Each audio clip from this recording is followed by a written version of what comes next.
नमस्कार, मैं हूं मनोज मानस। आप देखना शुरू कर चुके हैं जन सरोकारों से जुड़ा हमारा खास कार्यक्रम जनहित। और जनहित में आज हम बात कर रहे हैं स्कूल खस्ताहाल, शिक्षा बदहाल।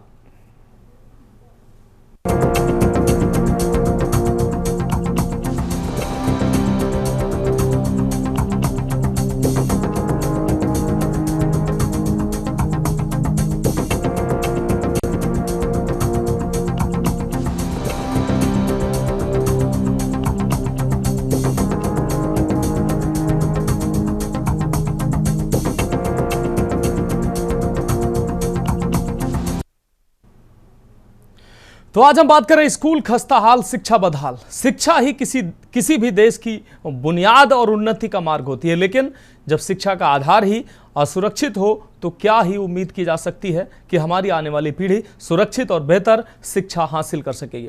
ऐसा हम इसलिए कह रहे हैं क्योंकि देश के विभिन्न राज्यों में सरकारी स्कूल और कॉलेजों के भवनों की स्थिति अत्यंत चिंताजनक हो चुकी है। उत्तर प्रदेश से लेकर उत्तराखंड के हरिद्वार के ऋषिकुल आयुर्वेदिक कॉलेज से लेकर मध्य प्रदेश के डिंडोरी, मुरैना, ललितपुर और रतलाम के सरकारी स्कूलों की इमारतें जर्जर हो चुकी हैं, जर्जर होकर खतरनाक हालत में पहुंच चुकी हैं। इन खस्ताहाल भवनों में पढ़ने वाले छात्र और वहां कार्यरत शिक्षक हर दिन जान के खतरे से जूझ रहे हैं और छात्रों की सुरक्षा सिर्फ जिम्मेदारी नहीं बल्कि हमारा कर्तव्य है। समय रहते आवश्यक कदम न उठाने से न केवल मानवीय जीवन जोखिम में आएगा बल्कि शिक्षा के क्षेत्र में भी अपूर्णीय क्षति होगी। इसलिए इस समस्या पर ध्यान देने की जरूरत है और इसे प्राथमिकता बनाए जाने की जरूरत है ताकि हमारे स्कूल कॉलेज सुरक्षित, संरक्षित और भविष्य के लिए मजबूत आधार बन सके। ये खास रिपोर्ट देखिए आप, इसके बाद इस गंभीर विषय पर चर्चा करेंगे।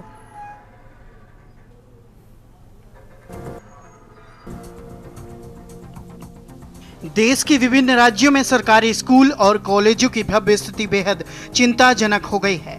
हरिद्वार के ऋषिकुल आयुर्वेदिक कॉलेज से लेकर मध्य प्रदेश के डिंडोरी, मुरैना, ललितपुर और रतलाम के सरकारी स्कूलों की इमारतें जर्जर होकर खतरनाक हालात में हैं, जिससे छात्रों और शिक्षकों की जान को सीधा खतरा मंडरा रहा है। हरिद्वार के ऋषिकुल आयुर्वेदिक कॉलेज की बरसात में टपकती छतें और गंदगी के बीच छात्र शिक्षा ग्रहण कर रहे हैं। वहीं रतलाम के जावरा शहर के ऐतिहासिक कमला नेहरू कन्या उच्चतर माध्यमिक विद्यालय की छतें और विद्युत तार खतरनाक स्थिति में हैं, जिससे बड़े हादसे का खतरा बना हुआ है। इस स्कूल की इमारत का इतिहास भी काफी पुराना और गौरवशाली है, लेकिन अब उसकी हालत बेहद खराब हो चुकी है। मध्य प्रदेश के डिंडोरी जिले में भी कई स्कूल भवनों की हालत चिंताजनक है। बाजाग विकासखंड के सिंगार शक्ति एकीकृत माध्यमिक विद्यालय का छज्जा भरभरा कर गिर गया। हादसा उस वक्त टल गया जब स्कूल बंद था। डिंडोरी की कंजरिया विकासखंड में 2 प्राथमिक विद्यालयों की शिक्षिकाएं भवनों की खराब हालत के कारण बच्चों को सुरक्षित रखने के लिए अपने अपने घरों में स्कूल संचालित कर रही हैं। ये यही कहना चाहते हैं, अगर स्कूल लगा होता और बच्चे यहाँ आना जाना, यहाँ सर भी बैठते हैं यहीं जहाँ गिरा है, तो आज उनकी स्थिति क्या बनती, कितना बड़ा नुकसान हो जाता। और आज की स्थिति में हमारे पास स्कूल बैठने के लिए भी नहीं है, बच्चे कहाँ जाके पढ़ेंगे। आपके बच्चे यहाँ आते होंगे, पढ़ते हमारे होंगे? बच्चे हैं, अब मेरे 2 बच्चे हैं। तो निश्चित है उनकी जान को जोखिम है। जोखिम है भैया, जोखिम है। और बिल्डिंग की क्या स्थिति है? स्थिति भैया बहुत ख़राब है इस बिल्डिंग की। न कॉलम है यहाँ, न कुछ नहीं है, ईंट से जुड़ाई हुआ है और ईंट से जुड़ाई हुआ है, उसी की वजह से ये गिर गया है। और दूसरी बात, यहाँ जो पुल बन रहा था वो पुल की वजह से 2 पत्थर आके छत में गिरे हैं, वो छत से क्षतिग्रस्त हो गया है बिल्डिंग। कभी भी कुछ भी हो सकता है उसमें। क्या पुल में विस्फोटक लगाया गया था? हाँ, लगाया गया था, बत्ती लगा था विस्फोटक। प्रभात की है तो अभी तेज बारिश हो रही है, आप सभी ने देखा ही है। तो तेज बारिश होने की वजह से जो हमारे स्कूल का छत है वो थोड़ा रिस रहा है, कंटिन्यू बारिश होने की वजह से। नहीं, इससे पहले हम लोग वहीं पे लगा रहे थे, तो ऐसा कोई हादसा ना हो जाए कि जिससे हमको या बच्चों को नुकसान हो। इसलिए हमने शिक्षा को कंटिन्यू रखने के लिए बच्चों की सुरक्षा की दृष्टि से हमने शाला का स्थानांतरण जो है वो कुछ समय के लिए अपने घर पे मतलब स्कूल लगा रही हूँ। और शाला जो है वो कंटिन्यू चल रही है। राजस्थान का मैटर आप लोगों ने सुना ही होगा, तो सुरक्षा की दृष्टि से हमने ये डिसीजन लिया सर। मुरैना के सबलगढ़ तहसील के स्कूल की दीवार बारिश के कारण गिर गई, जिससे स्कूल पूरी तरीके से क्षतिग्रस्त। ललितपुर के जखौरा विकासखंड में 1915 में निर्मित स्कूल भवन की छत भारी बारिश के दौरान भरभरा कर गिर गई। हालांकि शिक्षा विभाग की सतर्कता के कारण बच्चे पहले ही सुरक्षित स्थानों पर शिफ्ट किए जा चुके थे, जिससे बड़ा हादसा टल गया। प्राथमिक विद्यालय ननौरा के पुराने भवन की छत गिर गई है आज। इस संबंध में अवगत कराना है कि ये बहुत पुराना भवन था। 1915 में निर्मित भवन जर्जर एवं निष्प्रयोज्य था और इसकी दीवार पे जर्जर एवं निष्प्रयोज्य लिखा कर इसको प्रतिबंधित कर दिया था। इस भवन में कोई आता जाता नहीं था, इसमें ताला लगा दिया गया था और इस भवन से 50 मीटर की दूरी पर नए 4 ACR बने हुए हैं, उनमें विद्यालय संचालित था। ये भवन पूर्णतः निष्प्रयोज्य था, इसमें कोई नहीं आता। राजस्थान के झालावाड़ में हाल ही में हुई एक दर्दनाक घटना, जिसमें एक स्कूल की छत गिरने से 8 बच्चों की जान चली गई। इन सब की चेतावनी बनी है। इसके बावजूद कई जगह जिम्मेदार अभी भी स्थिति सुधारने में विफल हैं। छात्रों की सुरक्षा के लिए तत्काल भवनों की मरम्मत और नई इमारतों का निर्माण बेहद जरूरी है, वरना किसी भी वक्त एक बड़ा हादसा हो सकता है। सवाल यह है कि शासन प्रशासन आखिर हादसों से बचने के इंतजाम क्यों नहीं कर रही है। स्पेशल डेस्क, के न्यूज इंडिया।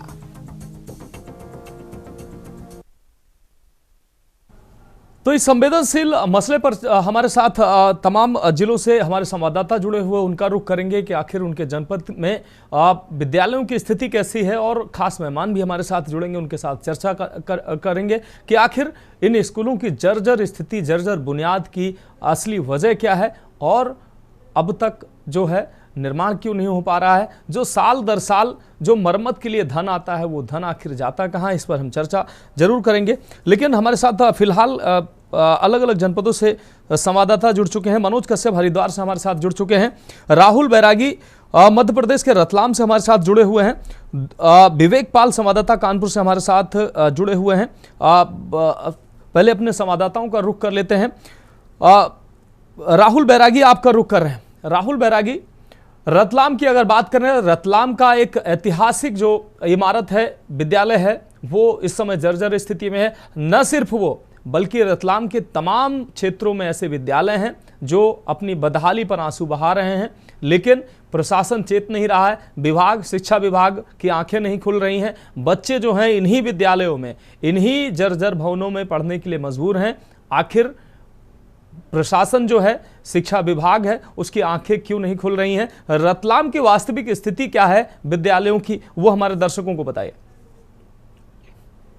पूरा मामला बताना चाहूंगा मध्य प्रदेश के रतलाम जिले के जावरा का है। जावरा में शासकीय कमला उच्चतर माध्यमिक विद्यालय जो है, जो यहाँ पर 1930 के करीब की बिल्डिंग ये बताई गई है। ये बिल्डिंग कई वर्ष पुरानी है और इस बिल्डिंग में यहाँ पर अभी वर्तमान में स्कूल संचालित हो रहा है और आसपास में जो अतिरिक्त जो कक्ष है, कक्ष के अंदर भी यहाँ पर छात्र छात्राएं बैठ रही हैं और पढ़ाई कर रही है। इस बिल्डिंग की अगर बात की जाए तो इस बिल्डिंग के भवन के अंदर पूर्व प्रधानमंत्री अटल बिहारी, पूर्व प्रधानमंत्री जो थे वो यहाँ पर पंडित जवाहरलाल नेहरू वो यहाँ पर रुके थे और रात्रि विश्राम करके गए थे। यहाँ ये जो मैं ग्राउंड जीरो पर के न्यूज की टीम पहुंची है, मैं बताना चाहूंगा ये भवन है। इस भवन के अंदर ही पंडित जवाहरलाल नेहरू जी यहाँ रुके थे और यहाँ उनकी पत्नी भी उनके साथ में 1 महीना उन्होंने यहाँ रात्रि विश्राम करा था और उसके बाद यहाँ से वो निकले थे। पूरा मामला बताना चाहूंगा कि यहाँ पर कमला नेहरू जो शासकीय विद्यालय है, 650 बालिका यहाँ पे अध्ययनरत है और ऐतिहासिक बिल्डिंग यहाँ पर बनी हुई है। ये बताना चाहूंगा कि ये जो है नवाब नासिर मियाँ जो अंग्रेज पत्नी लेकर यहाँ आए थे, उनका महल ये हुआ करता था। उस समय की ये बात है कि ये भवन मच्छी भवन के नाम से ये जाना जाता है ये भवन, और इस भवन के अंदर ही वो रुके थे और रुकने के बाद यहाँ पर रात्रि विश्राम भी करा था। उनके साथ में यहाँ के जो पूर्व मुख्यमंत्री जो कैलाश नाथ काटजू जो थे वो भी यहाँ पर रात्रि विश्राम करके गए थे। हमारे साथ में यहाँ पे जो प्रभारी प्राचार्य हैं वो भी मौजूद है, उनसे भी हम चर्चा करना चाहेंगे कि किस प्रकार की व्यवस्था है और क्या क्या आपने किस किस को निवेदन आवेदन करे हैं और क्या पत्र लिखे हैं। जी मैडम, आपका के न्यूज में स्वागत है। मैं कमला नेहरू हायर सेकेंडरी स्कूल से सुमित्रा बामनिया वर्तमान में जो ये बिल्डिंग है, इस बिल्डिंग में काफी लंबे समय से और पूरी तरह से जर्जर है, जीर्ण शीर्ण है। और अभी ऊपर का जो तल है वो पूरी तरह इतना प्लास्टर जगह जगह से उखड़ रहा है, बारिश की वजह से जगह जगह बड़ी बड़ी दरारें पड़ी हुई हैं। और पिछले सत्र में हमारे विभाग की ओर से और अनुविभागीय अधिकारी लोक शिक्षण विभाग की ओर से जो भी हैं, इन लोगों ने आकर के यहाँ पंचनामा बनाया। और पंचनामा बनाने के बाद इन्होंने बिल्डिंग को उपयोग करने के लिए प्रतिबंधित तो कर दिया, परंतु ये नहीं कहा गया कि इतने सारे बच्चे हैं, ये एकमात्र गर्ल्स स्कूल है जावरा शहर का, और बच्चों को कहाँ बिठाना है ये जानकारी हमें नहीं दी गई। जो हमारे आसपास कक्ष हैं, उन अतिरिक्त कक्षों में यदा कदा जैसे तैसे करके हम शाला संचालन कर रहे हैं। इस संबंध में विभाग को भी कई बार मेरे द्वारा पत्र व्यवहार किया गया, मेरे द्वारा जिला शिक्षा अधिकारी से भी पत्र व्यवहार किया गया। तब मेरे पत्र व्यवहार के माध्यम से उन्होंने फिर सीधे लोक निर्माण विभाग को इस बिल्डिंग की जांच करने हेतु निर्देशित किया। और लोक निर्माण विभाग ने अपनी जांच कर अपना प्रतिवेदन दिया, अपनी रिपोर्ट दी। और उस लोक निर्माण विभाग की रिपोर्ट के अनुसार ये बताया गया कि यदि इस बिल्डिंग के ऊपरी तल जो रखा हुआ है, जो पूरी तरह से जर्जर है, यदि उसका वाटरप्रूफिंग अच्छे से कर दिया जाए, मरम्मत कर दी जाए और दरवाजे खिड़कियों की मरम्मत कर दी जाए, तो उनके द्वारा बताया गया कि ये उपयोग के लायक हो सकती है। हाँ, देखा गया है कि 25 लाख रुपए पहले भी सैंक्शन हुए थे। मीडिया की जब टीम यहाँ पहुंची थी उस समय भी, तो 25 लाख रुपए क्या अभी तक राशि यहाँ तक पहुंची है या जमीनी हकीकत क्या क्या बोलती है? पहले 25 लाख रुपए की राशि नगर पालिका की ओर से स्वीकृत की गई थी शिक्षा उपकर के माध्यम से, लेकिन अभी मैं जब से यहाँ हूँ, मैं पिछले 3 सालों से यही हूँ, लेकिन अभी तक 1 रुपया भी नगर पालिका की ओर से इस विद्यालय को इसकी मरम्मत हेतु हमारे पास नहीं आया है। और अभी भी हमारी ओर से उनसे बार बार, नगर पालिका से भी बार बार पत्र व्यवहार किया जा रहा है। अभी 4 दिन पहले की बात है, वर्तमान में जो नगर पालिका अध्यक्ष हैं, प्रतिनिधि के रूप में यूसुफ कड़पा जी यहाँ आए थे और पूरे यहाँ के विद्यालय परिसर का मुआयना किया उन्होंने। और उनके द्वारा मुआयना करके ये कहा गया कि इस बिल्डिंग की मरम्मत तो होना संभव नहीं है, ये आपके विभाग से आप इसकी जानकारी लें, लेकिन हम नगर पालिका की ओर से ये कर सकते हैं विद्यालय हित में और बच्चों के हित में कि हम अतिरिक्त कक्ष बनाएंगे। ऐसा हमें आपके द्वारा आश्वासन दिया गया। ये थे हमारे साथ में प्रभारी प्राचार्य बामनिया मैडम, इनके द्वारा बताया गया है। और के न्यूज की टीम जब विकासखंड शिक्षा अधिकारी से बात करने पहुंची तो विकासखंड शिक्षा अधिकारी का कहना है कि इस बिल्डिंग को लेकर हमारे पास में कई पत्र आ चुके हैं। जब हमने इस पत्र के माध्यम से जिला शिक्षा अधिकारी को अवगत कराया है, जिला शिक्षा अधिकारी ने भोपाल लेवल पर भी पत्र दिए गए हैं। अब वहां से कब राशि जारी होती है और कब यहाँ पर उस राशि का उपयोग किया जाता है, अब ये देखने की बात होगी। जी ठीक है राहुल, आप हमारे साथ जुड़े रहे। मनोज कश्यप हरिद्वार से हमारे साथ जुड़े हुए। मनोज कश्यप, हरिद्वार की अगर बात करें, हरिद्वार में भी स्कूलों की हालत बहुत अच्छी नहीं है, स्कूलों की जर्जर स्थिति, तमाम बच्चे ऐसे स्कूलों में पढ़ने के लिए मजबूर हैं। अगर शिक्षा की बुनियाद ही, जिसमें बच्चे बैठ रहे हैं, शिक्षा ग्रहण कर रहे हैं, वो इमारत ही अगर सुदृढ़ नहीं होगी तो बच्चे कैसे पढ़ेंगे, कैसे उनको शिक्षा हासिल होगी? और आखिर इन जर्जर इमारतों के लिए जो सालाना जो मेंटेनेंस का पैसा आता है, वो पैसा जाता कहाँ है? और जो ये जर्जर इमारतें हैं जिनमें बच्चे पढ़ने के लिए मजबूर हैं, इन इमारतों को विभाग की नज़र में इमारतें नहीं आती हैं क्या बिना हादसे के प्रशासन नहीं चेतेगा क्या? बिल्कुल, देखिए मनोज, जिस तरीके से राजस्थान से कुछ तस्वीरें सामने आई थी जब वहां पे स्कूल की छत गिरने से करीब 10 बच्चों की मौत हो गई थी, उसके तुरंत बाद ही उत्तराखंड के मुख्यमंत्री पुष्कर सिंह धामी ने तमाम जो उत्तराखंड के अंदर स्कूल है, जितने भी सरकारी स्कूल है, उनको लेकर एक आदेश जारी किया था, जिसमें साफ तौर से कहा गया था कि यहाँ पे जितने भी स्कूल है उनमें जो है तमाम जो प्रशासनिक टीम है वो जाएगी, वहाँ का जायजा लेगी। यदि किसी स्कूल की बिल्डिंग जो खस्ता हाल है या फिर क्षतिग्रस्त हो रखी है, तो अगर वो मरम्मत करने से ठीक हो सकती है तो उसका मरम्मत कार्य यहाँ पे जल्दी से जल्दी पूरा कर लिया जाए। क्योंकि मैंने लगातार देखे कि उत्तराखंड के पहाड़ों से लेकर मैदान तक जो बरसात है वो लगातार रोजाना होती है, जिसको लेकर यहाँ पे तमाम रोजाना जो बरसात होती है, ऐसी घटनाएं कभी भी स्कूल को हादसे का नोता दे सकती है। जिस तरीके से राजस्थान में हो, तो इसको लेकर यहाँ पे सीएम धामी ने अपनी ओर से आदेश जारी किया था। लेकिन जिस तरीके से आज सोशल मीडिया के माध्यम से कुछ तस्वीरें हमने भी अपने दोस्तों तक पहुंचाई है। यहाँ पे जो तस्वीरें सोशल मीडिया पे वायरल हुई थी, आज उन्हीं तस्वीरों को अपने दर्शकों को दिखा रहे हैं कि किस तरीके से जो हरिद्वार का ऋषिकुल विश्वविद्यालय, ये ऐसा विद्यालय जो उत्तराखंड का सबसे पहले आयुर्वेदिक विद्यालय था, 1919 में इसकी स्थापना की गई। तो यहाँ पे उसके बाद से लगातार जो बिल्डिंग है, यहाँ पे हजारों की संख्या में बच्चे पढ़ते हैं। यहाँ से सबसे बड़ी बात यह है कि जो कॉलेज का ऑडिटोरियम है, वहां पर तमाम जो प्रशासनिक की जो बैठक होती है, चाहे वो कांवड़ मेले की बैठक, कुंभ मेले के लिए पुलिस को ब्रीफ करना, या फिर अन्य जो बड़े आयोजन हरिद्वार में होते हैं उसको लेकर, चाहे किसी भी तरीके के जब आयोजन होता है तो पुलिस प्रशासन की जो टीम होती है यहीं पे बैठक भी होती है, पुलिस की ब्रीफिंग भी यही तो होती है। लेकिन उसके बावजूद भी आज जो तस्वीरें स्कूल के बच्चों ने वायरल की है सोशल मीडिया पे, उसमें साफ तौर से देखा जा सकता है कि जो स्कूल की जो छत है वो बिल्कुल खस्ता हालत है, वो क्षतिग्रस्त हो चुकी है। जो पानी की बूंदे हैं उसमें साफ तौर से देखा जा सकता था कि जो यहाँ पे छत है वहां से पानी टपकता हुआ दिखाई दे रहा था। जो स्कूल के पंखे थे वो कहीं ना कहीं टूटने की स्थिति में, तो जिसको लेकर कभी भी कोई भी बड़ा हादसा हो सकता है। लेकिन कहीं ना कहीं ये ऐसी वीडियो प्रशासन के ऊपर बड़े सवाल खड़े करते हैं कि जब उत्तराखंड के मुख्यमंत्री पुष्कर सिंह धामी के द्वारा राजस्थान में जो हादसा था उसके बाद ही यहाँ पे आदेश जारी कर दिए गए थे कि तमाम जो स्कूल है वहां पे तमाम जो प्रशासनिक अधिकारी है वो जाएंगे और यहाँ स्कूलों की जो स्थिति है वो जांचेंगे। लेकिन उसके बावजूद भी इस तरीके की तस्वीरें सामने आने कहीं ना कहीं प्रशासन के ऊपर सवाल खड़े करते हैं कि ऐसी हालत होने के बाद भी तस्वीरों में साफ तौर से देखा जा सकता है कि जो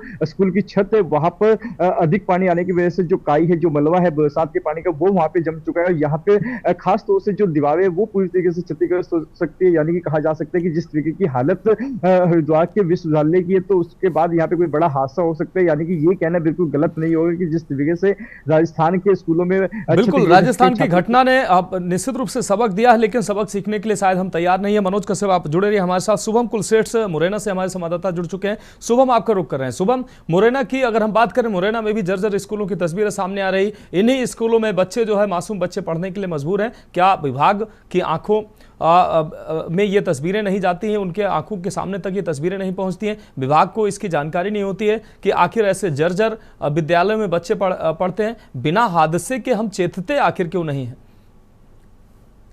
जी, मैं ये बता दूं आपको कि ये जो मुरैना में जो ये हादसे हुए हैं स्कूल के, वह जो कि एक सबलगढ़ में और एक अंबा में हुआ था, जिसको देखते हुए जो प्रशासन ने देखा कि यहाँ पे एक स्कूल में जो दीवार गिरती है वहाँ पे बच्चे प्रेयर कर रहे होते हैं, उसके बाद भी जो वहाँ के जो स्टाफ है और जो वहाँ का जो प्रशासन और जो अधिकारी है वो नहीं जाते। और उसके बाद जो उसके करीब 3 से 4 दिन बाद सबलगढ़ में एक ऐसा हादसा होता है जो कि उसमें भी रात में दीवार गिर जाती है, लेकिन वहाँ बच्चे नहीं होते। उसके बाद भी यहाँ पे जो जिम्मेदार अधिकारी है, यहाँ पे जो जिला प्रशासन अधिकारी है और जो शिक्षा विभाग के जो अधिकारी है, उन्होंने अभी तक ऐसा कोई भी कदम नहीं उठाया है जिसको लेके कि उसकी जांच की जाए और वहाँ पे जो स्कूल जो है जो मरम्मत लायक करने के लायक है उनको जो एक बनाया जाए कि यहाँ पे जाके काम करवाना है। आज तक ऐसा कोई भी घटनाक्रम नहीं किया गया और ना कि कोई टीम गठित की गई है जिसको जो वहाँ पे जाके इस कार्य को आगे बढ़ाती है। ठीक है, ठीक है, आप जुड़े रहिए। सुबह हमारे साथ विवेक पाल संवाददाता कानपुर से जुड़ चुके हैं। विवेक, आपको रुक करें। विवेक, अगर कानपुर घाटमपुर क्षेत्र की अगर बात करें, तमाम ऐसे जर्जर स्कूल हैं जो तमाम स्कूलों में हादसे भी हुए हैं या हादसे को निमंत्रण देती तमाम तस्वीरें सामने आ रही हैं, जहां कभी भी हादसे हो सकते हैं, ऐसी जर्जर तस्वीरें स्कूलों से सामने आ रही हैं। लेकिन न तो प्रशासन चेतता है, ना ही शिक्षा विभाग के सामने ऐसी तस्वीरें जाती हैं। बिना हादसा, जब तक कोई हादसा नहीं होता है तब तक हम कोई सबक नहीं सीखते हैं। दूसरी जगह की घटनाओं से भी हम सबक नहीं सीखते हैं। जी बिल्कुल मानस, आपको बता दें कि जिस तरीके से घाटमपुर, ये जो कानपुर ग्रामीण इलाका है, यहाँ पर आज एक ऐसा हादसा हुआ है जहाँ पर जो बच्चे थे जो पढ़ाई कर रहे हैं वो एक पेड़ गिरने से वो पेड़ के नीचे दब गए थे, जिसको लेकर के अगर जो बात की जाए बड़ा हादसा होते होते टला है। बच्चों को गंभीर चोटें आई जिनको स्थानीय अस्पताल में भर्ती कराया गया था।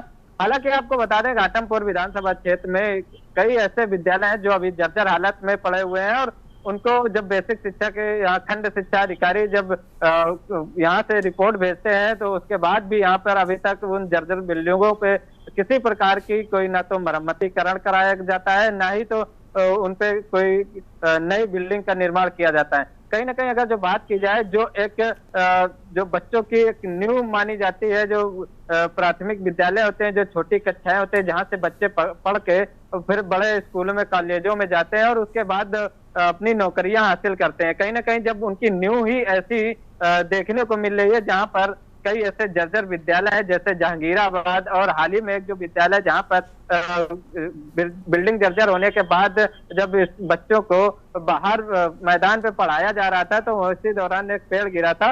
वो सजेती थाना क्षेत्र का मकरनपुर का उस्मानपुर गांव है, उसी पे विद्यालय बना हुआ था गांव के बाहर, और वहीं जब बच्चे पढ़ाई कर रहे थे तो उसी दौरान एक पेड़ गिरा जिससे कि 2 बच्चे गंभीर रूप से घायल हो गए थे।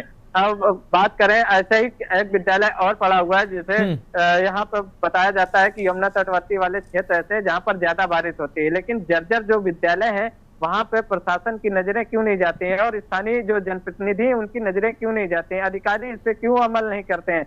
जो यहाँ पे बेसिक शिक्षा अधिकारी उन्होंने बताया कि 2023 से लगातार बेसिक शिक्षा अधिकारी और जिला अधिकारी को लगातार नोटिस के माध्यम से अवगत कराया जा रहा है, लेकिन इसके बावजूद भी बिल्डिंग का न तो मरम्मतीकरण हुआ है, न तो अभी बिल्डिंग का किसी सक्षम अधिकारी की ओर से निरीक्षण किया गया है, जिसका जागता उदाहरण ये सामने देखने को मिल रहा है। और कई ऐसी बिल्डिंगें हैं जहाँ पे अगर जो इसी प्रकार से वहाँ का रवैया रहा तो कोई बड़ा हादसा भी हो सकता है। तो कहीं ना कहीं जिस प्रकार से जो प्रशासनिक अमला है उसको इस पे बच्चों की जो न्यू वाली शिक्षा है इस पे उत्तम शिक्षा को लेकर के ध्यान देना चाहिए और कमेटी बैठा करके इस पे जो भी जर्जर बिल्डिंग है विद्यालयों की उनको एक चिन्हांकन करने के बाद उनको नवनिर्माण तरीके से फिर से उनको बनाना चाहिए। जो मरम्मतीकरण के लायक हैं उनको मरम्मतीकरण कराने के बाद बच्चों की शिक्षा उन पे पूर्णतः तरीके से संचालित करानी चाहिए। जो वहाँ के अध्यापक हैं उनका साफ तौर पर यही कहना है कि यहाँ से अध्यापकों की ओर से लगातार रिपोर्ट भेजी जाती है, लेकिन सरकारी अमले की मंशा क्या दर्शाती है। ऐसे हादसे जब होते हैं आखिर तब क्यों अमला वहां पर पहुंचता है और तब क्यों सरकारी अधिकारियों की नींद क्यों टूटती है। कहीं ना कहीं कई बार ऐसे जो अभिभावक हैं वो इसकी शिकायत कर चुके हैं, स्थानीय जो लोग हैं वो शिकायत कर चुके हैं, लेकिन किसी प्रकार की कार्रवाइयां न होने का कारण क्या दर्शाता है, जिससे कि बच्चे जान जोखिम में डालकर ऐसे जर्जर बिल्डिंगों के नीचे बैठकर शिक्षा ग्रहण करने को मजबूर होते हैं। जी मानव। हाँ बिल्कुल विवेक, आप हमारे साथ जुड़े रहे। दुर्गेश साहू संवाददाता मध्य प्रदेश के डिंडोरी से हमारे साथ जुड़े हुए हैं। दुर्गेश, जिस तरीके से तमाम जनपदों से, मध्य प्रदेश के तमाम जनपदों से ऐसी तस्वीरें सामने आ रही हैं, चाहे रतलाम हो, चाहे डिंडोरी हो, मुरैना हो, तमाम जगह से ऐसी तस्वीरें सामने आ रही। डिंडोरी की तस्वीरें अगर वहां की बात करें तो कैसी तस्वीरें सामने आ रही? कई घटनाएं वहां भी सामने आ चुकी हैं। प्रशासन अनदेखा कर रहा है ऐसी घटनाओं, ऐसे जर्जर भवनों को, या किसी बड़ी घटना को वो बड़ी घटना होने का इंतजार कर रहा है, क्योंकि तमाम जर्जर इमारतें, इन्हीं इमारतों में बच्चे जाने को, वहाँ स्कूल जाने को मजबूर हैं और लगातार घटनाएं भी हो रही हैं, तमाम बच्चों की जानें भी गई हैं, तमाम बच्चे घायल भी हुए हैं। उसके बावजूद भी शिक्षा विभाग न तो चेतता है, न तो प्रशासन चेतता है। को बता दूं कि डिंडोरी जिले के खंड के सिंगार शक्ति गांव में कुछ बीते दिनों एक एकीकृत माध्यमिक शाला विद्यालय था, वो छज्जा गिर चुका था जी। गनीमत ये रही कि ये दिन में नहीं लगा, रात की अगर लगा, दिन में लगा होता तो बहुत सी अनहोनी घटी होती।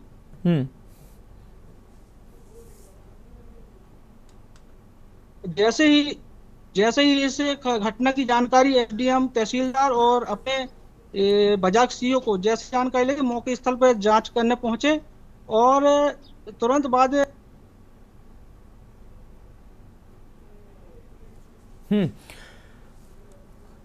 दुर्गेश, आप अपनी बात रखें। ठीक है दुर्गेश से हमारा संपर्क टूट चुका है। हमारे साथ अन्य जनपदों से संवाददाता लगातार बने हुए। एक छोटे से ब्रेक के लिए रुक रहे हैं, उसके बाद इस खास विषय पर चर्चा करेंगे। आप देख रहे हैं के न्यूज, खबरों का सारथी। तो ब्रेक के बाद हमारी खास पेशकश में एक बार फिर से आपका स्वागत है। हम बात कर रहे हैं स्कूल खस्ताहाल, शिक्षा बदहाल। हमारे साथ तमाम जिलों से संवाददाता जुड़े हुए हैं और खास मेहमान भी हमारे साथ जुड़ रहे हैं। विनय कक्कड़ जी समाज सेवी हमारे साथ जुड़ चुके हैं। सीता शरण कांग्रेस प्रवक्ता मध्य प्रदेश से हमारे साथ जुड़ने वाले हैं। श्याम सलोने भारतीय जनता पार्टी से हमारे साथ जुड़ने वाले हैं। विनय कक्कड़ जी, आपका रुख कर रहे हैं। विनय कक्कड़ जी, स्कूलों की अगर बात करें, जर्जर स्कूलों की अगर बात करें, उत्तर प्रदेश, उत्तराखंड, मध्य प्रदेश, ये तमाम राज्यों से ऐसी तस्वीरें सामने आ रही हैं। राजस्थान के झालावाड़ से में जो घटना घटित हुई, 7-8 बच्चों की वहाँ मौत हुई, उस घटना के बाद अगर स्कूलों की जमीनी हालात की अगर बात की जाए तो के न्यूज़ की टीम ने मतलब जिले दर जिले, तमाम प्रदेशों के जिले दर जिले के न्यूज़ की टीम ने जब ग्राउंड जीरो पर जाकर वास्तविकता जानने का प्रयास किया तो तमाम जिलों से ऐसी तस्वीरें सामने आई कि तमाम जिलों में आए दिन ऐसे हादसे हो रहे हैं। जर्जर भवन में बच्चे पढ़ने को मजबूर हैं। अब तमाम ऐसी इमारतें हैं, पानी टपक रहा है, बच्चे उन्हीं कक्षों में बैठकर शिक्षा ग्रहण कर रहे हैं, उनकी किताबें भीग रही हैं, उनकी कपड़े भीग रहे हैं, उनके जो अन्य सामान हैं वो भीग रहे हैं, उनकी जान भी खतरे में है, जो शिक्षक हैं उनकी भी जान खतरे में है। शिक्षा विभाग जो है वो ऐसी तस्वीर उसके या तो नज़र में नहीं पड़ती या इसको अनदेखा करता है। आज़ादी के इतने सालों के बाद भी हम जो बुनियादी जो है जो ज़रूरत है शिक्षा, जिस पर अब आज हम चर्चा कर रहे हैं, इसके अगर ऐसे हालात हैं तो देश कैसे तरक्की करेगा, क्योंकि किसी भी देश की बुनियाद शिक्षा ही होती है। विनय जी फोन अनम्यूट कर लीजिए जी, आवाज आ रही है आपकी, आप अपनी बात रखें। के न्यूज़ का धन्यवाद और मनोज जी आपका धन्यवाद कि इस ज्वलंत विषय को आपने आज रखा है जी। देखिए, कहाँ हम बात कर रहे हैं आज़ादी के 75 साल, और कागजों में तो हम ऑलरेडी ना डेवलप्ड नेशन हो चुके हैं। अगर आप देखें तो हम चौथी सबसे बड़ी अर्थव्यवस्था घोषित हो चुके हैं। पर केवल उन नंबर्स को अगर हम देख के खुश होते रहे तो ये जमीनी हकीकत ऐसे ही रहेगी, क्योंकि कहीं ना कहीं ऐसा लगता है कि शिक्षा को लेके इच्छा शक्ति की कमी है। क्योंकि अगर हम लोग चौथी विश्व की सबसे बड़ी अर्थव्यवस्था बन चुके हैं, हर तरीके से हमारे देश का डंका पूरे विश्व में बज रहा है, तो ऐसा क्यों है कि चिराग तले ही अंधेरा है। और शिक्षा जैसी मूलभूत सुविधा प्रदान करने वाले स्कूल ही ऐसी हालत में है कि जैसे हम किसी अफ्रीका के पिछड़े देश की तरफ जब देखते हैं तो वहां ये स्थिति महसूस होती है। और इसका एक कारण सरकार का इसके शिक्षा के प्रति कहीं ना कहीं उदासीन रवैया, शिक्षा के बाजारीकरण को होने देना, उसको प्राइवेटाइज होने देना। अगर आपकी जेब में नोट हैं तो आप शिक्षा खरीद सकते हैं अपने बच्चे के लिए, अगर आपके पास दाम नहीं है तो आपको ऐसी जर्जर इंफ्रास्ट्रक्चर मिलेगी जहां पे आप राम राम की माला जपते रहोगे कि बच्चा मेरा वापस आएगा या कोई हादसा हो जाएगा। और बरसात का समय ऐसा होता है कि जब सारी पोलें खुल जाती हैं, जो पुरानी बिल्डिंग होती हैं, जहां मरम्मत नहीं हुई, जहां पे मेंटेनेंस नहीं हुआ, वो सारी पोल बारिशों के टाइम पे खुल जाती हैं। और ये हर वर्ष होता है। जो अधिकारी हैं, DIS हों या BSA हों, वो अपनी रिपोर्ट लगा देते हैं और कहीं ना कहीं बहुत दुख हो रहा है कहते हुए कि सब खाना पूर्ति कर रहे हैं क्या, सिर्फ अपनी नौकरी बचाने के लिए कागजी कार्रवाई हो गई और हमने तो आगे भेज दिया जी, उसके बाद प्रशासन ने कुछ नहीं किया। प्रशासन कहता है शासन ने कुछ नहीं किया। तो घूम फिर के इनफाइनाइट लूप चल रहा है हमारी शिक्षा व्यवस्था को लेके।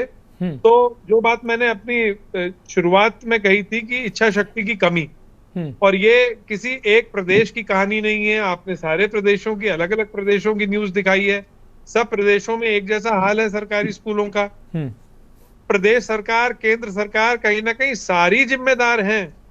और अब आप ये सोचिए, बात होती है नई शिक्षा नीति की, भारत को पुनः विश्व गुरु बनाने की, और जब ये सब बातें हो रही हैं तो क्यों नहीं केंद्र सरकार केवल शिक्षा नीति बना के बैठ गई। नीति बन गई, लेकिन वो नीति एग्जीक्यूट कहाँ होगी, कैसे होगी, वो इंफ्रास्ट्रक्चर ही अगर मिसिंग है तो उस नीति को आप लागू करके दिखाइए भी तो सही ना।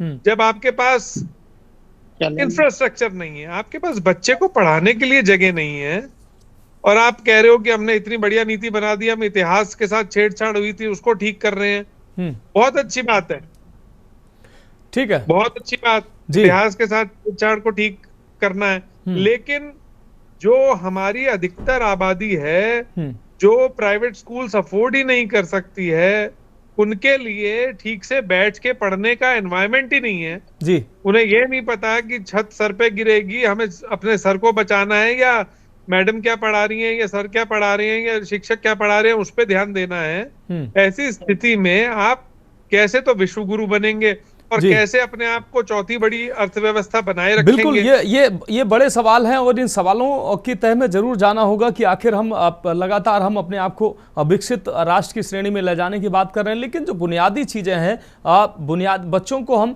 प्राथमिक स्तर पर बच्चों को हम जो शिक्षा ठीक से शिक्षा नहीं दे पा रहे हैं, इमारतें जो है ऐसी जर्जर स्थिति में है। विनय जी, आप हमारे साथ जुड़े रहिए। रतलाम से हमारे संवाददाता राहुल बैरागी जुड़े हुए, पहले उनका रुख कर लेते हैं, उसके बाद भारतीय जनता पार्टी से श्याम सलोनी जी हमारे साथ जुड़ चुके हैं, उनका रुख करेंगे। राहुल, अगर बात करें रतलाम की, मध्य प्रदेश का रतलाम का जिस विद्यालय की हम जिक्र कर रहे हैं, ये ऐतिहासिक विद्यालय है। 25 लाख अभी आपने बताया कि लोगों की बड़े जद्दोजहद, स्कूल प्रशासन की बड़े जद्दोजहद के बाद 25 लाख रुपए नगर निगम की तरफ से ये 25 लाख रुपए निर्गत किए गए या किस विभाग की तरफ से निर्गत किए गए अभी आपने जानकारी दी, लेकिन वो सिर्फ कागजों में रहे। अब तक वो पैसा ना तो निर्गत हुआ, ना ही किसी भी जगह वो लगा पैसा, जबकि भवन की इमारत जो है वो बिल्कुल जर्जर हालत में है। 650 बालिकाएं जो हैं यहाँ पर पढ़ रही हैं और ऐसा नहीं है कि सिर्फ इनरोल्ड हैं और बाकायदा स्कूल में प्रॉपर बच्चियां आती हैं, वो शिक्षा ग्रहण कर रही हैं। अध्यापकों की भी हमने बातें सुनी हैं, वो कह रहे हैं कि बहुत दिक्कतें होती हैं लेकिन मजबूर हैं, वो क्या कर सकते हैं। ऐसी तस्वीरें लगातार आ रही हैं और वहां का प्रशासन शांत बैठा हुआ है, उसको ये तस्वीरें नहीं दिखाई दे रही। राहुल जी, बताना चाहूंगा, ये जो मामला है कमला नेहरू शासकीय उच्चतर माध्यमिक विद्यालय का है। ये जो विद्यालय है कई वर्षों पुराना, करीबन 100 वर्ष पुराना बताया गया है। और ये जब यहाँ के लोग हैं, पूर्वज लोग हैं, इनसे हमारी चर्चा हुई तो उन्होंने यही कहा है कि ये जो बिल्डिंग है, जो इमारत है, ये प्रदेश में करीबन दूसरे तीसरे नंबर की इमारत है। यहाँ पर जो ये पूर्व प्रधानमंत्री यहाँ पर लौटे थे, उनके पत्नी के नाम से ये बिल्डिंग बनाई हुई थी और ये बिल्डिंग उस समय से बनी हुई है। उसके बाद में यहाँ पे स्कूल संचालित हुआ है। स्कूल संचालित होने के बाद में सरकार बनी, जब सरकार ने इस बिल्डिंग को हैंड ओवर करा है, उसके बाद जब ये खस्ता अवस्था देखने के बाद में मीडिया यहाँ पर पहुंची थी। मीडिया के सवालों के बाद में जब पत्र गए, पत्र के माध्यम से 25 लाख रुपए इस बिल्डिंग को लेकर सेक्शन किए गए थे, लेकिन वो नगर पालिका में ही कागजों में ही अटके हुए, स्वीकृत तो हो गए, लेकिन अभी तक कोई सा भी पॉइंट यहाँ पर 1 भी रुपया इस दीवार के ऊपर अभी तक खर्च नहीं किया गया है। बताना चाहूंगा कि ये जो है मामला, जब अधिकारियों के पास में भी के न्यूज की टीम गई थी, तो जब फेस टू फेस बात हुई थी उस समय ही एक दूसरे के ऊपर बात ढोलने की बात आ रही है। कोई किसी मौखिक बात करने को तैयार, लेकिन कोई कैमरे के सामने कोई इस बात को लेकर कोई जवाब देने को तैयार नहीं है। यहाँ पर हम पहुंचे थे, उसके बाद में जब हमें मालूम पड़ा कि इस तरह की ये विडंबना हो रही है। रतलाम की अगर बात की जाए, जिले की अगर बात की जाए, अगर रतलाम की अगर बात की जाए तो रतलाम में भी अभी आज वर्तमान में जो रतलाम जिले का जो सीखेड़ी स्कूल है, वहां पर भी बिल्डिंग जर्जर थी और बच्चों को बाहर निकालकर ग्रामीणों ने स्कूल के बाहर ही ताला दे दिया और बच्चों को ग्राउंड में बिठाकर आज शिक्षा ग्रहण कराई गई है। दूसरा मामला है। और तीसरा मामला अगर बात की जाए सेलाना तहसील की, तो सेलाना तहसील में भी बिल्डिंग जर्जर है।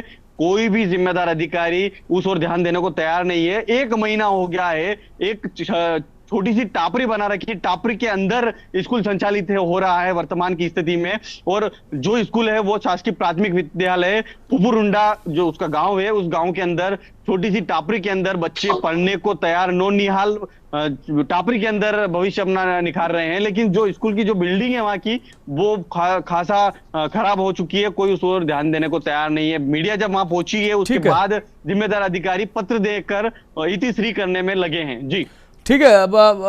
राहुल बैरागी, आपका बहुत बहुत शुक्रिया हमारे साथ जुड़ने के लिए। शुभम कुलश्रेष्ठ, आपका भी बहुत शुक्रिया हमारे साथ। सीता शरण जी, कांग्रेस प्रवक्ता मध्य प्रदेश से हमारे साथ जुड़ चुके हैं। सीता शरण जी, चर्चा में आपका बहुत स्वागत है।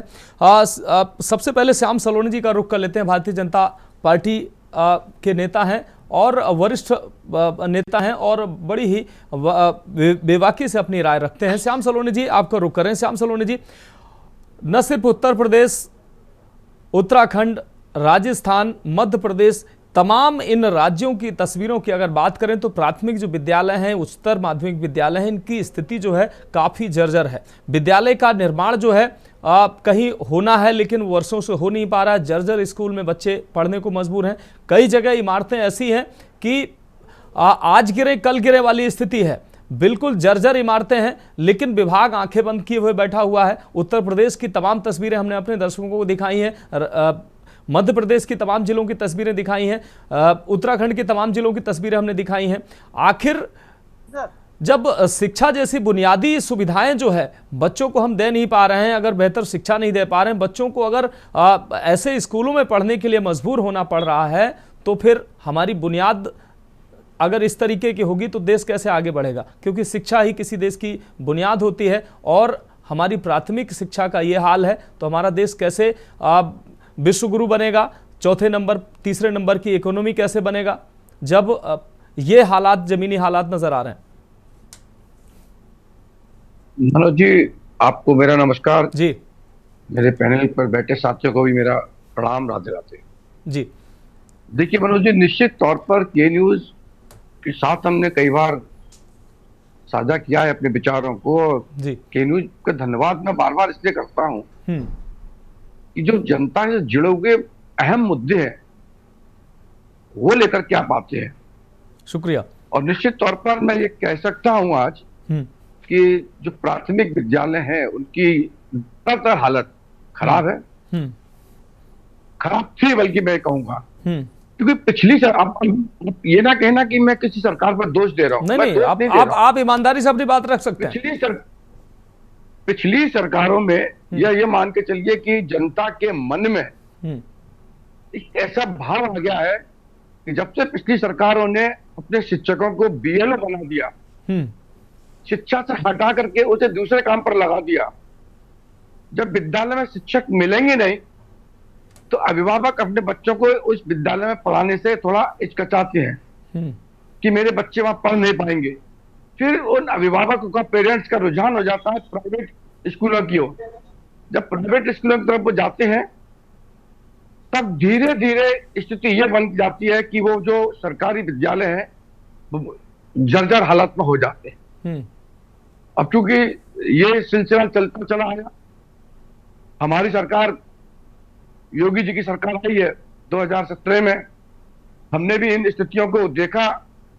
काफी हद तक कई स्कूलों में हमने उनका पुनर्निर्माण कराया, मरम्मत कराई, कहाँ क्या कमी है वो ठीक कराए।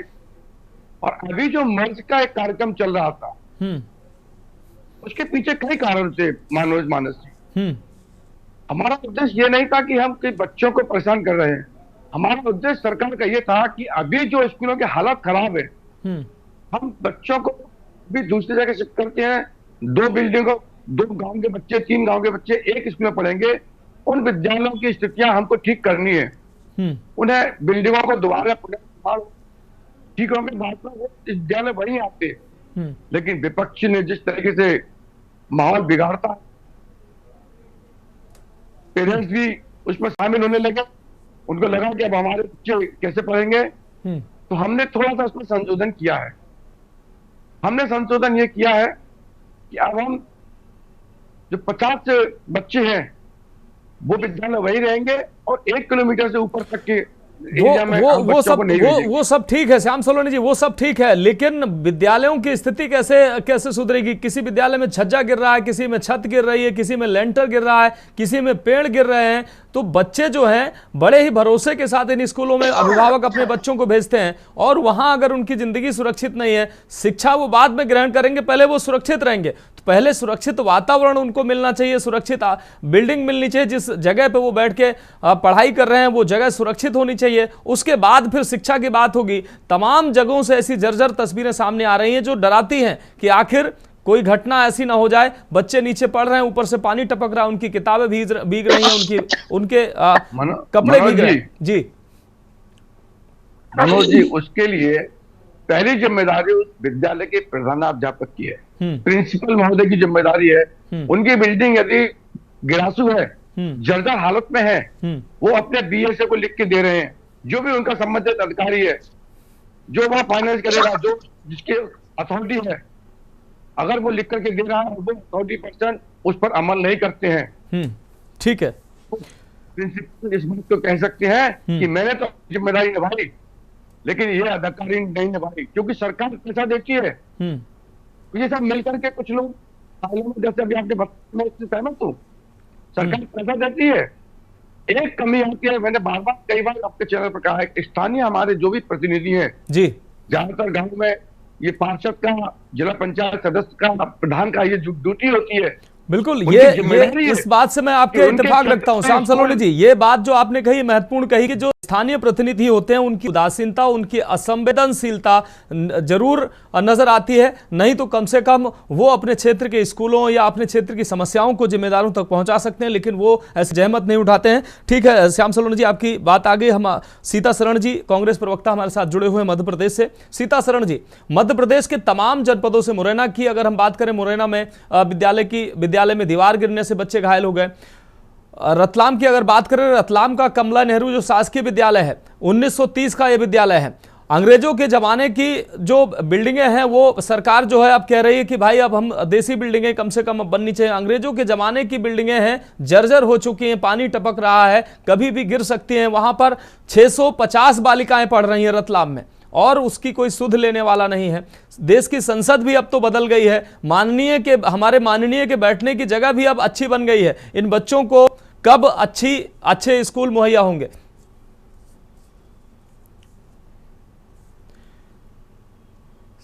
सीता शरण जी, फोन अनम्यूट कर लीजिए ताकि आपकी आवाज दर्शकों को मिल सके।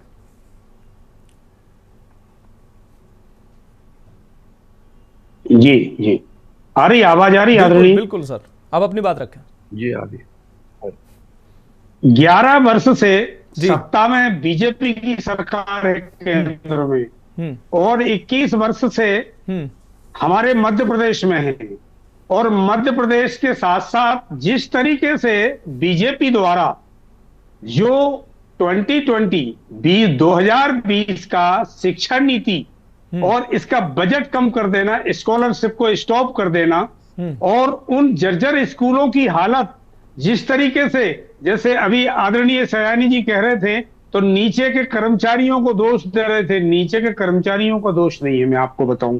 जब सत्ता में जो बैठे नुमाइंदे हैं और जो रसूखदार बीजेपी के जो नुमाइंदे हैं और रसूखदार, उनके इशारों पर जो अफसर जो मिलीभगत से बड़ा बड़ा भ्रष्टाचार कर रहे हैं, तो इन स्कूलों की स्थिति कैसे ठीक होगी? कि आप देखिए झालावाड़ में, राजस्थान में कितनी बड़ी घटना घटी है, उसके साथ साथ हमारे मध्य प्रदेश में भी मुरैना से लेकर के नाना प्रकार के कम से कम 20 स्कूलों की छतें गिर चुकी हैं, और उसमें बच्चे और बच्चियां जर्जर और हालत, और जो पेरेंट्स हैं, पेरेंट्स इतने घबराए हुए हैं कि हम अपने बच्चों को स्कूल कैसे पहुंचाएं। तो ये सरकार का फेल्योर है। और सरकार सत्ता में जो बैठी हुई है, जिस तरीके से यहाँ 21 वर्ष से मध्य प्रदेश में और आपके उत्तर प्रदेश में और राजस्थान में जिस तरीके से जो सीएम महोदय एक छत्र राज चला करके शिक्षा पर इनका किसी भी प्रकार से ध्यान नहीं है, और शिक्षा की जो स्थिति है और शिक्षा की जो नीति है, उस नीति को डेमोलाइज करते हुए ये सब जितने डिपार्टमेंट हैं सब भ्रष्टाचार की भेंट चढ़ रहे हैं। और इनको भ्रष्टाचार से मतलब है, चाहे शिक्षा के साथ साथ किसान का मुद्दा हो, बेकार बेरोजगार का मुद्दा हो, सबकी हालत खराब है। वो हमारे जो बच्चे हो, हमारी बच्चियां हैं, इनको टॉयलेट, इनको पानी का, पीने का पानी, और जब स्कूल की बिल्डिंग नहीं है तो फिर वो बच्चों को शिक्षा, जैसे डॉक्टर अम्बेडकर साहब ने कहा है कि शिक्षा वो शेरनी का दूध है, जो पिएगा वो दहाड़ेगा।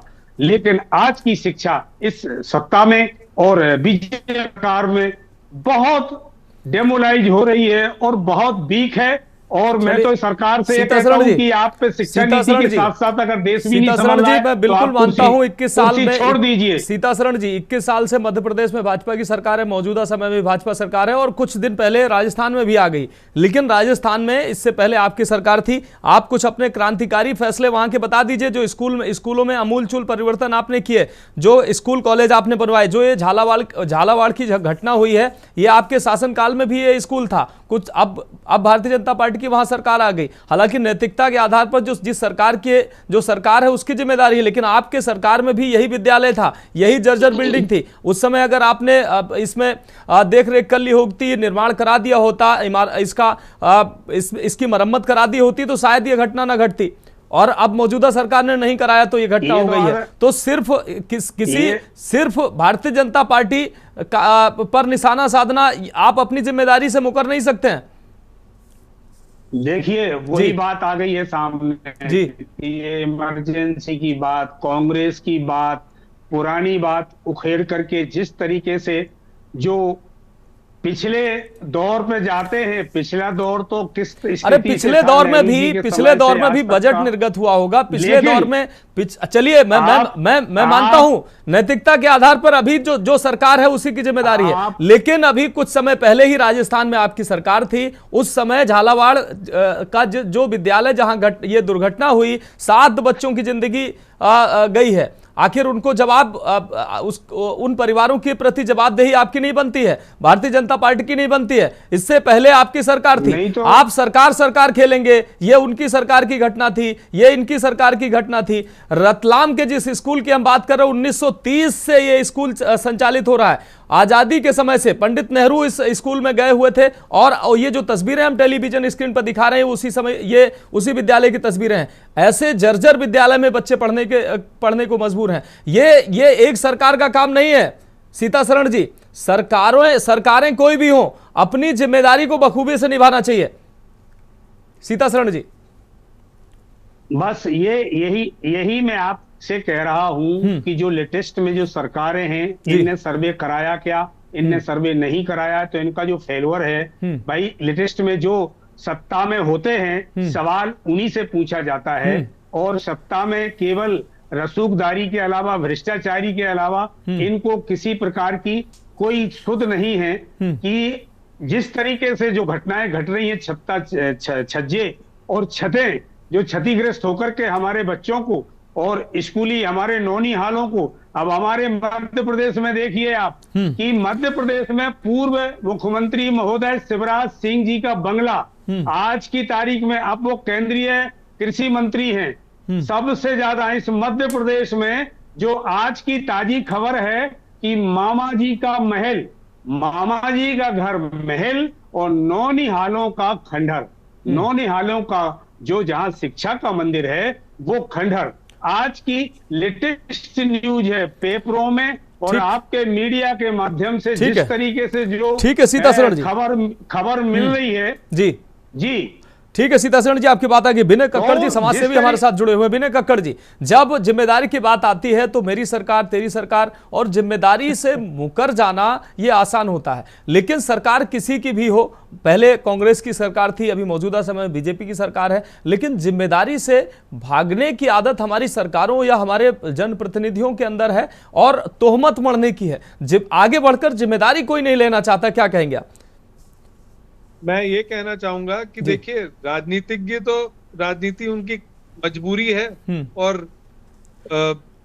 उनको तो अपना, लेकिन विनय कक्कड़ जी राजनीति करनी चाहिए, आप खूब करिए राजनीति, लेकिन कम से कम ऐसे संवेदनशील विषयों पर राजनीति नहीं होनी चाहिए। आप जिम्मेदारी लीजिए कि आपसे भी गलतियां हुई थी, मौजूदा सरकार गलतियां लगातार कर रही है, हमसे गलतियां हुई थी, हम सुधार नहीं कर पाए, अब सरकार को करना चाहिए। हम विपक्ष में हैं, हम भी आवाज उठाएंगे, और मौजूदा सरकार क्यों, उसके आंखों पर पट्टी क्यों बंधी है, मौजूदा सरकार क्यों नहीं कर रहे? विनय जी, ये तो एक बात है मनोज जी जो आपने क्लियर कर दिया। दूसरी बात ये है, शिक्षा जो है ना वो व्यवसाय बन चुकी है, और इसमें जो शिक्षा माफिया घुसे हुए हैं वो चाहते ही नहीं है कि सरकारी तंत्र जो है उसके थ्रू शिक्षा मुहैया होती रहे। इसीलिए आप देखिए, जब सत्ताधारी पार्टी के प्रवक्ता बोल रहे थे तो उन्होंने सबसे पहले अपना बचाव किया कि बीएसए की प्रिंसिपल की जिम्मेदारी है, अगर उन्होंने ध्यान नहीं दिया तो सबसे पहली जिम्मेदारी उनकी है।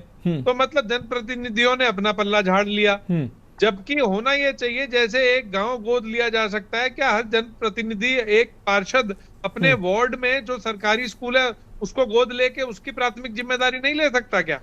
तो जिम्मेदारी से पल्ला झाड़ना तो सत्ताधारी पार्टी का एक कहीं ना कहीं शगुफा है। श्याम सलोनी जी आ रहे हैं। और विपक्ष का काम है कह देना कि हम तो सत्ता में ही नहीं है, हम क्या करें, हमारे तो हाथ बंधे हुए हैं। सीता शरण जी जो पूर्व मुख्यमंत्री हैं या केंद्र में मंत्री हैं उनका एग्जाम्पल दे रहे हैं, लेकिन जहां राजस्थान में उनकी सरकार थी अब तक उसको बात को गोलमोल कर जाते हैं। और ये कारण इसलिए भी है मनोज जी, चाहे सत्ताधारी पक्ष हो या विपक्ष हो, नेताओं का पैसा ज्यादातर स्कूलों में, कॉलेजों में लगा हुआ है, इसलिए कोई भी व्यक्ति नहीं चाहता कि इस मुद्दे को छेड़ा जाए, चाहे वो सत्ता में आ जाए चाहे विपक्ष में आ जाए।